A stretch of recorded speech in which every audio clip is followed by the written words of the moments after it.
আমাদের যে গ্যাসের সংকটটির কথা বলা হয়েছে, এটা অত্যন্ত চরম একটা মাত্রায় পৌঁছে গিয়েছে।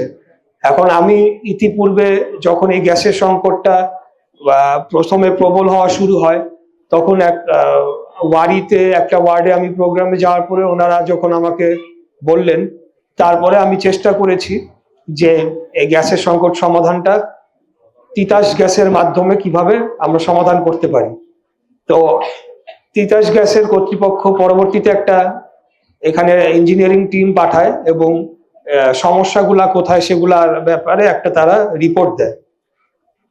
আমি এখন যেহেতু একজন প্রার্থী, আমাকে অনেক আচরণবিধি এবং নীতিমালা মেনে নির্বাচনটা করতে হচ্ছে, তাই আমার পক্ষে যেভাবে আমি হয়তো বা জোরালো ভূমিকা রাখা আমার পক্ষে সম্ভব ছিল, এখন আমি সেগুলো রাখতে পারছি না। তবে অবশ্যই এই সংকটটা তো আমাদের সমাধান করতেই হবে, কারণ তাছাড়া তো অন্য কোনো বিকল্প নাই। একটা তো হলো গ্যাসের সংকট জাতীয়ভাবে রয়েছে, আরেকটা হলো আমাদের এখানকার যে পাইপলাইন, গ্যাস পাইপলাইন, সেটাকে উন্নতিকরণের একটা বিষয় রয়েছে। এবং অনেক জায়গায় দেখা গিয়েছে যে অবৈধ সংযোগ নির্মাণ করা হয়েছে, যার ফলে যারা বৈধভাবে টাকা দিয়ে সংযোগ নিয়েছেন তাদের গ্যাসের চাপটা তারা সেভাবে পাওয়ার কথা ছিল সেভাবে পাচ্ছে না। তা আমি আপনাদেরকে কথা দিচ্ছি, যেই মুহূর্তে আমার নির্বাচনী বাধ্যবাধকতা আমার উপরে আর থাকবে না, আমার জায়গার থেকে আমি সর্বোচ্চ চেষ্টা করে আমাদের প্রথমে এই অঞ্চলে যাতে আগে সমাধানটা আমি করে দিতে পারি সেটা করব, পরবর্তী অন্যান্য যারা আছে তারা দেখবেন।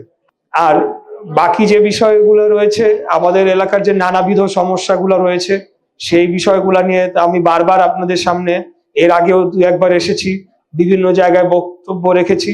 খালি আমি একটা কথা বলবো যে আমার জীবনে ইতিপূর্বে আমি কোনোদিন কোনো দায়িত্বশীল পদে কিন্তু আমি দায়িত্ব পালন করি নাই, সেটা হোক কোনো সাংগঠনিক দায়িত্ব। হ্যাঁ, আমি অনেক জায়গায় সদস্য হিসেবে রয়েছি, দলের বিভিন্ন গুরুত্বপূর্ণ কমিটিতে আমি সদস্য হিসেবে রয়েছি, কিন্তু আমি দায়িত্বশীল কোনো জায়গায় ইতিপূর্বে দায়িত্ব পালন করি নাই, না সাংগঠনিক না রাষ্ট্রীয় কোনো দায়িত্ব পালন করি নাই।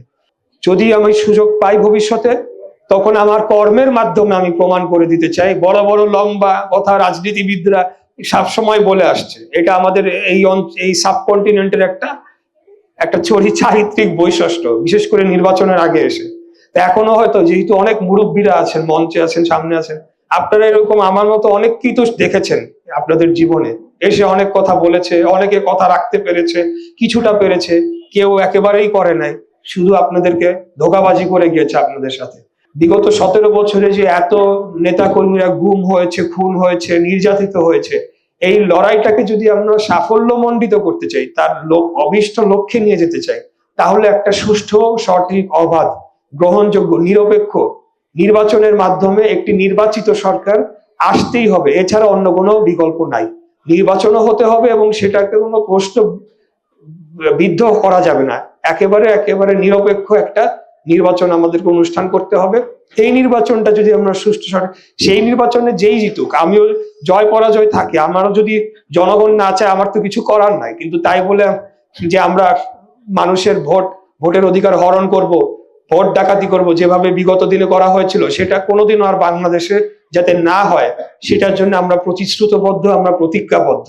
আমরা কোনোদিনও ক্ষমতার বা কোনো লাভজনক পদে অধিষ্ঠিত হওয়ার জন্য অন্তত আমরা রাজনীতি করি না। আমার নেতা দেশ তারেক রহমান আমাকে যেই নেতৃত্ব দিয়েছেন এবং যেভাবে দীক্ষিত শিক্ষা দিয়েছেন, ওনার থেকে যে শিক্ষা আমি গ্রহণ করেছি, সেখানে আমরা কোনোদিন ক্ষমতার জন্য এই লড়াইটা ছিল না। এই লড়াইটা ছিল কেবলমাত্র বাংলাদেশকে স্বাধীন একটা মুক্ত বাংলাদেশ গড়ে তোলার লক্ষ্যে ছিল আমাদের এই লড়াইটা।